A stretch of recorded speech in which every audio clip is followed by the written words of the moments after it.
Hey, YouTube, I wanted to come again and make another video. There's a young lady that I follow on my Facebook, on my YouTube page, and she had did Where's the Ark of the Covenant? And she was really hurt because a lot of people came for her on the video. Now, I give her props because, when it comes to religion, people got everything to say. They don't want to receive the truth, and they want to put down anything that is true and try to make it seem like, oh, you lying, this and that. Now, she has some good points, don't get me wrong, but my thing is that, and I can tell that she did do her research in a lot of things, because a lot of things that she said I had already heard anyway. But there was some people in the comments that were real mean and hateful to her. And it was really uncalled for certain things.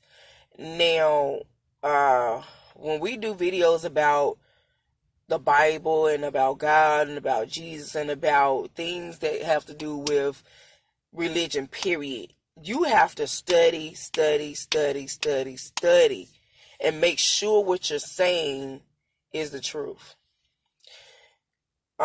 We can't go out here giving people wrong information, because with that, it's a fine line. You know what I'm saying? You can't be the blind leading the blind in that. You really have to go in there and pretty much study like a theologist would when it comes to religion. Before you be putting them out, you got to go to different avenues to find, do research to find information, to make sure to cross check and make sure what you're saying is correct. Now, it was something that I did not agree with. Now, everybody know that God himself did not write the Bible. Now, there are a lot of contradictions in the Word of God. I will admit that. But people have to realize God didn't write that Bible, man did.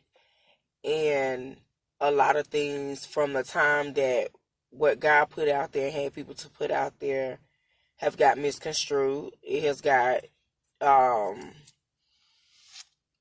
flipped and turned in some instances. So if they were doing that back then, using the word to manipulate their sins and their wrongs, and trying to condemn other people with that same word, while at the same time justifying their wrongs, what makes you think nobody will do that to this day?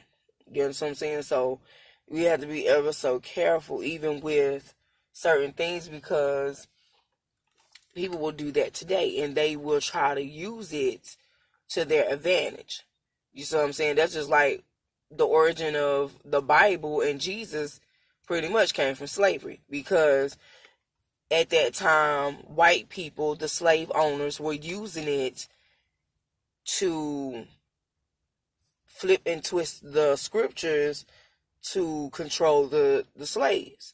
And when they couldn't get through to them and they wouldn't accept the religion that they were giving to them, they went to getting a black man to come in and teach them to make them behave. They used a lot of the word for disciplinary, to make them afraid, to make them believe in something that they did not believe in when they first captured them and took them and brought them here from their country.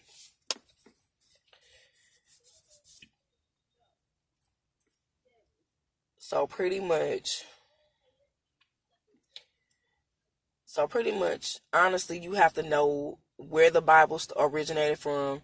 You have to know where white Jesus originated from. And we all know it's a contradiction, because for one, the Bible tells us that Jesus is brown skin. His skin is as brass. His hair is as of wool.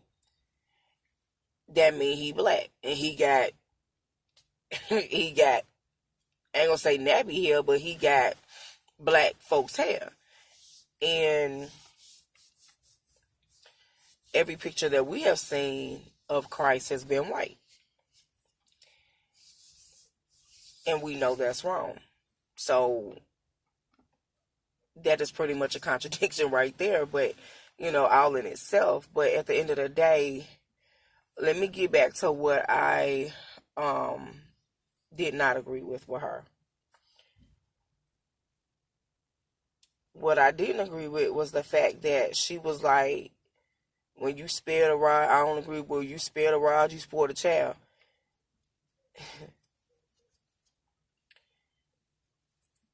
To me, she reading too deep into that.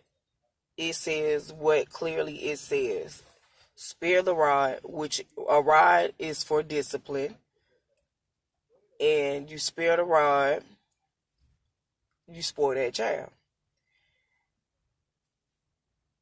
The Bible also says that wickedness is bound in the heart of a child. So if you do not correct that child, it says correction chaseth it away. Now, if we're not disciplining our children when they do the wrong things, now there are times that we can talk to our kids, but then there are times where you need to let them know, no, you're not going to do that. And you see it and you get it out of them. You know what I'm saying? Because at the end of the day, if you do not discipline your kids going to buck up at you. And that's why a lot of people having problems to this day, because they ain't discipline their kids, and their kids running up on them, running them, and you can't tell them that. And see, in my household, that ain't going to happen. And what I think the young lady needs to do is go back in there and evaluate that word. And before she get in there and start studying on the word of God, she need to go in there and pray. If she have to take a few days to pray and fast and ask God to open up all of her understanding of what she's reading. Because you can't go out here and just make a video and on an opinion or something that you believe, and we supposed to take your word for it. That's not condemning her and nobody else, because I put some videos out here and I had to go in there and study. And I had to go in there and ask God to give me what I needed to know before I put it out there, because I'm not trying to deceive nobody. Thank you. Have a good evening.